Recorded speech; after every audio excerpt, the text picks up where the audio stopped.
jeudis soirs de 19h à 19h30.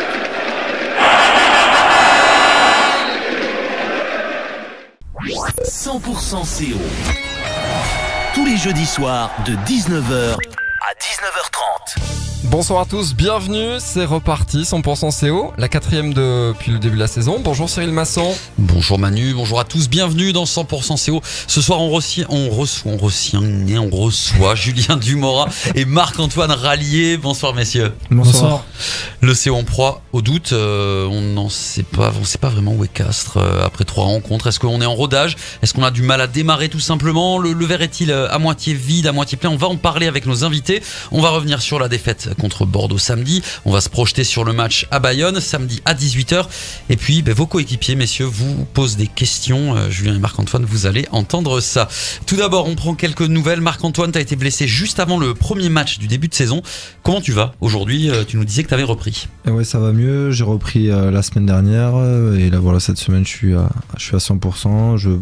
Je postulais pour la semaine dernière, mais bon, c'était peut-être un peu juste. Et là, je postule, je verrai si je joue ou pas. D'accord, mais on te verra, voilà, on peut peut-être voir Marc-Antoine Rallier dans le groupe cette semaine, ça c'est une info. On commence avec le bulletin de notes après le match de Bordeaux. Nous dans 100% CO, on ne note pas les joueurs mais on note les commentateurs. Samedi, Brice Vidal et Maxime Prat vous ont fait vivre cette rencontre avec un Brice Vidal qui aime beaucoup Julien, t'es un de ses joueurs favoris et à chaque fois il veut que tu marques ton essai, écoutez. Dumora qui a changé d'appui. Oh, il est passé Dumora, il va nous faire le même coup qu'au Racing. Ouais, voilà, il est passé, il va nous faire le même coup qu'au Racing, oui. Non, il a été bloqué. Ah non, pardon, fausse alerte. Et en deuxième mi-temps, il y a eu un moment, il y a eu beaucoup de changements. T'es à 40 mètres de la ligne dans le but quand même. Mais il y croit à chaque fois. En deuxième mi-temps, il y a eu beaucoup de changements à un moment, puis nos commentateurs qui ont eu un peu de mal à suivre. C'est étonnant, c'est parce que Moreau va re-rentrer. Pourquoi c'est pas Moreau qui a remplacé Mathieu Babillon? Moreau, tant pis, on joue les 3 secondes lignes, c'est pas grave. Et là, il sort Dumora sur saignement.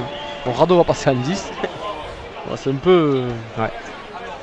Ouais, on est sans dubitatif. Alors ne vous inquiétez pas, Maxime va tout vous expliquer. Alors il y a cette histoire, maintenant on peut faire 12 changements. Il y a 8 remplaçants, on peut en faire 12. Ça veut dire qu'un joueur qui est sorti pour rentrer. Alors je rassure, personne n'a la carte de presse. Donc moi je trouve que c'est très clair. Donc voilà, le bulletin de notes des commentateurs, environ sur 20. Voilà, à peu près sur 20 pour cette fois. 12. Bordeaux donc, justement, quelques jours après cette défaite, Marco, Julien, qu'est-ce que vous retenez du match? Julien, toi qui as vécu ça de l'intérieur, qu'est-ce qu'on retient quelques jours après cette défaite? Ça fait toujours mal de perdre un match à la maison aussi rapidement, on va dire, dans le début de saison. On a perdu un match face à une très belle équipe de Bordeaux qui était venue, on le savait, avec des ambitions. De notre côté, qu'est-ce qu'il y a à retenir? On est mené de 9 points, on arrive à repasser devant. Et malheureusement, sur ce match-là, on n'arrive pas à concrétiser jusqu'à la 80e, on va dire. On prend cet essai de pénalité à quelques minutes de la fin. C'est peut-être un petit peu le scénario inverse qui s'est passé que contre Montpellier, où on le bascule à la fin. Voilà, maintenant, c'était le 3e match de la saison, rien n'est encore terminé, c'est que le début, et on va continuer à travailler pour aller chercher des points. Marc-Antoine, toi qui as vécu ça de l'extérieur, qu'est-ce que tu as pensé de cette rencontre? Ouais, pour ma part, c'est toujours un peu difficile quand on n'a pas joué les 3 premiers matchs de la saison. Mais de l'extérieur, c'est vrai qu'on a des bonnes choses, on est sur un fonctionnement qui est complètement différent de Christophe, donc il va falloir se l'approprier petit à petit. Où on est peut-être un peu plus ouvert sur le jeu, sur la prise d'initiative et sur responsabiliser les joueurs. Donc je pense que ça viendra petit à petit, avec un peu de confiance. Mais bon, il faut y croire, il faut pas dès le 3e match de championnat commencer à douter parce qu'autrement on va se mettre vite dans le dur. Donc maintenant place à Bayonne. Voilà, justement Bayonne, Mauricio Ricciardo a dit on va pas chez un promu. Lui, il annonce un match compliqué là-bas à Jean Daugé.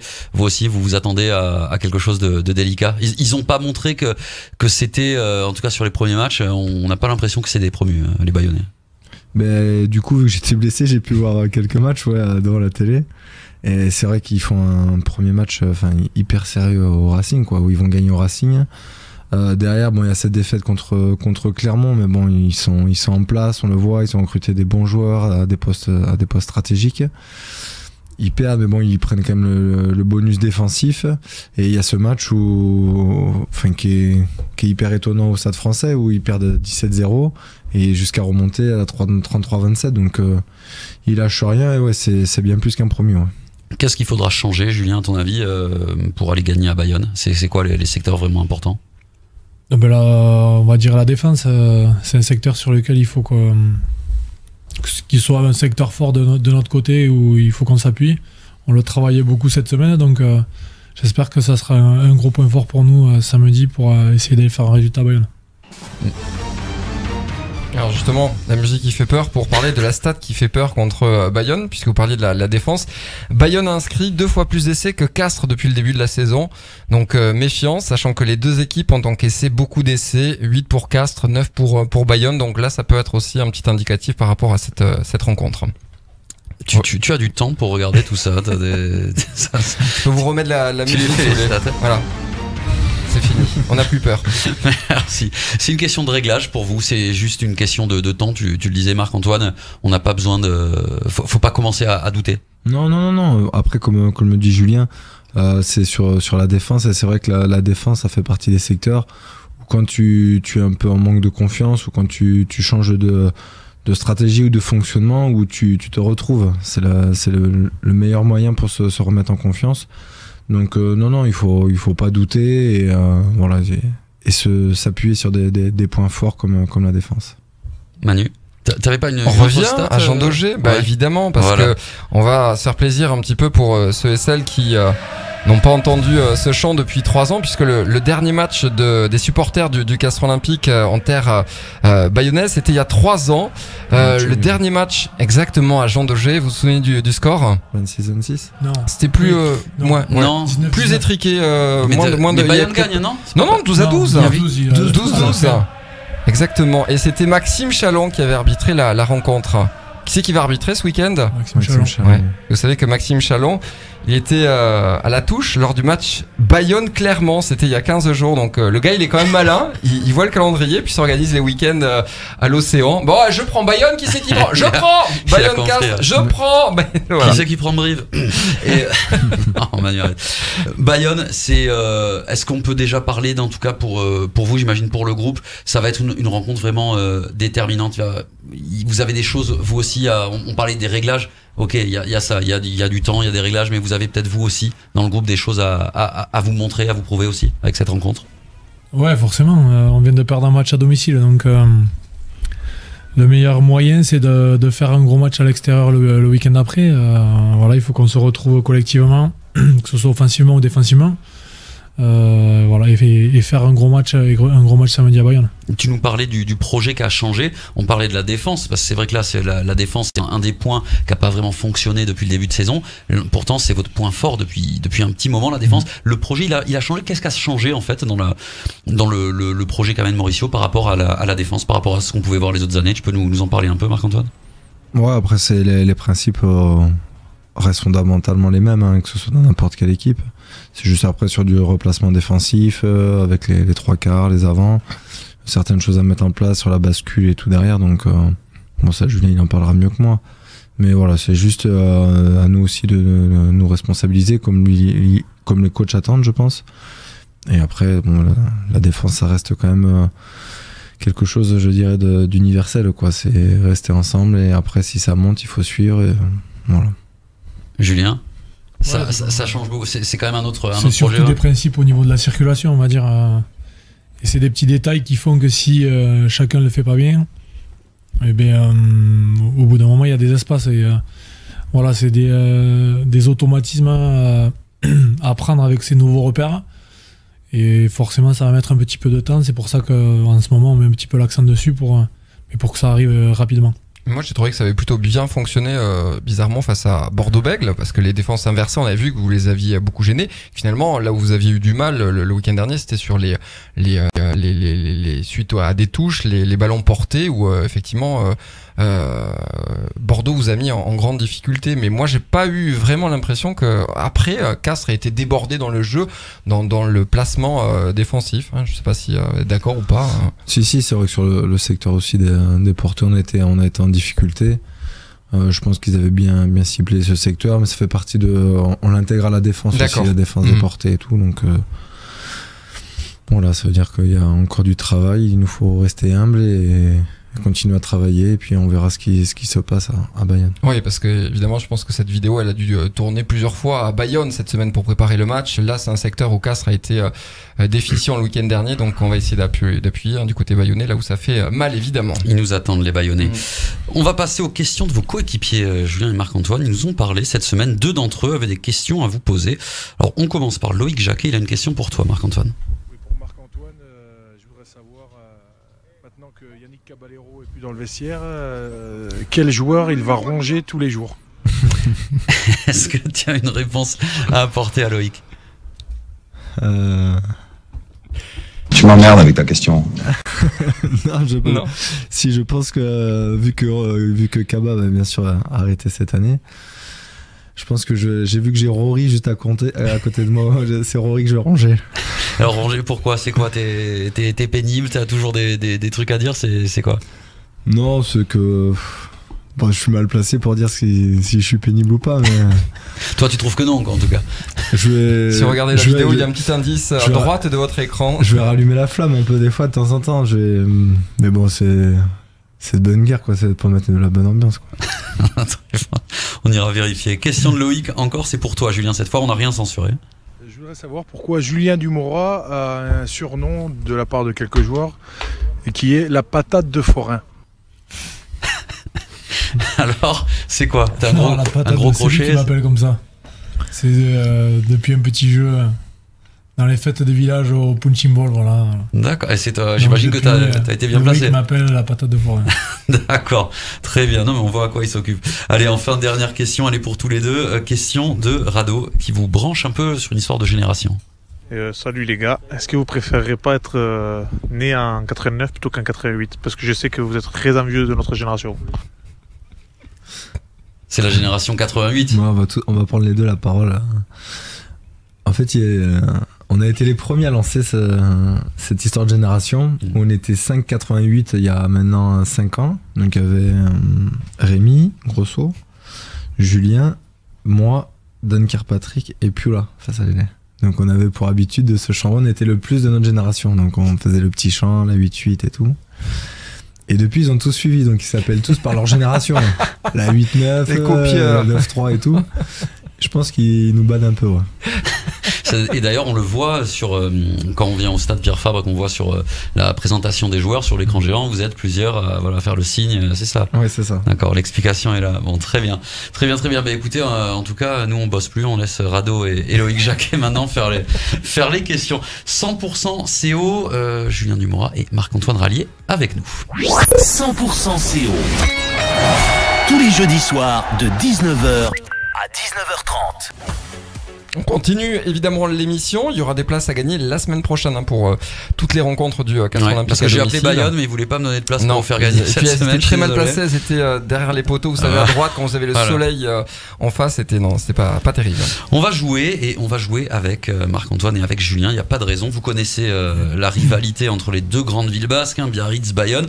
Moi, je vous propose le quiz Biarritz ou Bayonne. Duel au sommet entre Julien Dumora et Marc-Antoine Rallier. Jingle duel, Manu. Ça marche plus. T'as essayé de relancer? Ah ouais, j'ai essayé. T'as débranché le modèle? On va essayer. Bon, mais non, mais t'en mettes pas. Je vous rappelle, vous pouvez faire une petite publicité, passer un petit bonjour à. C'est quelque chose. Non, c'est bon. C'est pas grave. On enchaîne sans le jingle. Allez, ça y est, va arriver, mais vraiment rien que pour vous. Nous allons jouer à un jeu. Vous ne pourrez pas vous cacher. Ce jeu a de nouvelles règles. Vous pouvez pas ne pas le diffuser quand même. Ouais, mais après c'est des règles super simples. J'avais pas prévu que c'était ça. Questionnaire de rapidité. Après, ça va être dur pour moi parce que Dum s'il y a des origines basques. Donc, Oh non, mais là tu vas voir, c'est vilain, ça. C'est truqué de toute façon. Questionnaire de rapidité. Le point va à l'adversaire en cas de mauvaise réponse. Attention, Manu, tu peux jouer aussi. Donc Biarritz ou Bayonne. Il y a 50 000 habitants. Bayonne, bien sûr. Le club a été 3 fois champion de France. Bayonne. Biarritz. Bayonne. Le club a été créé en 1913. Biarritz. Bayonne. Biarritz, ça fait 2-1 pour Julien. Club qui remporte le challenge Yves du Manoir en 2000. Bayonne. Biarritz. Biarritz, point pour Julien Dumora. 2-2. On y trouve Ouais, la sur plage du 2-2. Miramar. Bayonne. Non, Biarritz. c'est à Biarritz Miramar, bien sûr. Ça fait 3-2 pour Julien Dumora. On y honore le Roi Léon. Bayonne. Bayonne, effectivement. Dernière question. Ses couleurs préférées sont le rouge et blanc. Biarritz. Biarritz. C'est marche pour Julien. les deux. Ouais, mais mais c'est le Julien, point je crois. va à Julien. C'est Julien qui gagne. 5-3 pour Julien Dumora. Effectivement, t'as raison, mais c'était truqué. Les Ouais. origines basques de Julien. On ne peut pas lutter. Manu, Oui, la stat qui fait peur. Non, tu l'as donné, la stat Ça y qui est, fait peur, ouais. c'est ça? oui, oui. J'en profite pour vous donner quelques infos, bref, on a pu apprendre sur le Castre Olympique dans le courant de la semaine. Il va y avoir un déménagement du siège administratif, c'est prévu a Ils ont priori. besoin de bras. A priori, non, pas pour l'instant. Je pensais que c'est une petite annonce, c'est pour ça. non. prévu a D'accord. priori dans le courant du mois de novembre. Ils vont arriver en centre-ville, le siège du Castre Olympique, et puis Parce également. que j'ai déménagé il y a pas longtemps et j'ai des cartons. Il te donc reste si des ça trucs, intéresse, on leur ouais. propose un. Et puis également la boutique du CO qui va s'installer, une boutique qui va ouvrir zone de Melou. Voilà. À côté d'Autovia. Voilà, exactement. T'es payé La combien pub pour dire la marque? déguisée, C'était très bien fait, très bien vendu. C'est Moins comme ça. 30% sur les. Comment tu dis? Ça s'appelle comment? Je sais pas. Autovia. Autovia. c'est très- Non, mais il n'y a pas de pub. Je passe ça là. Vous demandez Pascal. Demandez pas, dites que vous venez de ma part. 5 000 € de réduction sur les véhicules. Vous venez de la part de Marc-Antoine Rallier. 100% CO. On arrive presque à la fin de cette rencontre. On rappelle, une des infos de cette émission, c'est que Marc-Antoine Rallier postule pour la première fois de la saison. On va peut-être le voir dans le groupe avant le match face à Bayonne. Bayonne, donc c'est samedi à 18h. Ce sera à vivre à partir de 17h30, évidemment, sur 100% Radio Man. Il y a une Voilà, question moi pour j'avais les- quand même un pour les petit garçons. mot sur la Coupe du Monde de rugby, puisque ça y est, la liste des 31 a été donnée. Premier match, ça sera donc la semaine prochaine, ça va arriver très très vite. Comment on va aborder en tant que joueur du top 14 cette Coupe du Monde? On est impatient, on se concentre sur le championnat. Votre regard par rapport à cette Coupe du Monde qui va être loin, le Japon, mais est-ce qu'on est motivé, est-ce qu'on est supporter? Comment ça se passe? Ouais, forcément, on est. Enfin, pour ma part, supporter à fond d'équipe de France, et j'espère que ils vont faire une belle Coupe du Monde et ils vont réussir à sortir de ces poules. Voilà, fier d'être français, donc à fond derrière les joueurs. Prêt à les suivre, mettre le réveil. Bien sûr. C'est quoi? C'est que les rencontres de l'équipe de France, tous les matchs, comment ça va s'organiser? Enfin, pour moi, ce serait que l'équipe de France. Parce Moi, qu'entre tout, enfin, peut-être, mais vu qu'il va y avoir les championnats en même temps, enfin, je pense que si on tombe dessus, ouais, on va regarder. Mais après, oui, les phases finales, on aura tout. Mais après, si à la maison, déjà, on fait le rugby, on rentre, on met tous les matchs. Ça a crié un petit Ouais. peu, hein, ça. Oh, Ouais. c'est pour le boulot quand même. hein. C'est pour le boulot, effectivement. Ouais, non, supporter de l'équipe de France, Ah oui, Marco, oui, à toi fond. aussi. Ah ouais, à fond. Pensez réellement qu'on a une chance de sortir, même si on est vraiment très loin de l'extérieur de cette préparation. On n'a pas beaucoup de chance quand même à cette équipe de France. Bon, le premier match, il sera hyper déterminant. Capital, quoi. ouais. Si- Contre l'Argentine. Si on perd, ça va être compliqué derrière. Ouais. Ok. Tu suivras ça, toi, Manu? Ah oui. Sur 100%, tu Ah, le mais commenteras à 9h devant ta télé, tu me feras les petits commentaires. S'il n'y avait pas le budget pour envoyer quelqu'un, je Ah, crois. pas le budget, non. 100% Même pour CO. Bein, je sais pas, pour BC. Non, ce sera TF1, les matchs sur TF1, c'est gratuit, je pense. 100% CO avec Julien Dumora et Marc-Antoine Rallier qui sont passés nous voir ce soir. Merci beaucoup les garçons. On va suivre tout ça, la rencontre face à Bayonne samedi à 18h avec peut-être Julien Dumora dans le groupe, ça on verra. Mais en tout cas, il y a la possibilité d'avoir Marc-Antoine Rallier. On espère. En tout cas, on sera bien content de te revoir sur Et la puis feuille. le match à suivre Marco, sur 100% évidemment. à pour- partir de 17h30, pour ce sera l'intégrale. commenté par Jérémy Desoblin. Merci, bonne soirée messieurs, 100% la suite avec les tubes qui sont de retour juste après ça. 100% CO. Tous les jeudis soirs de 19h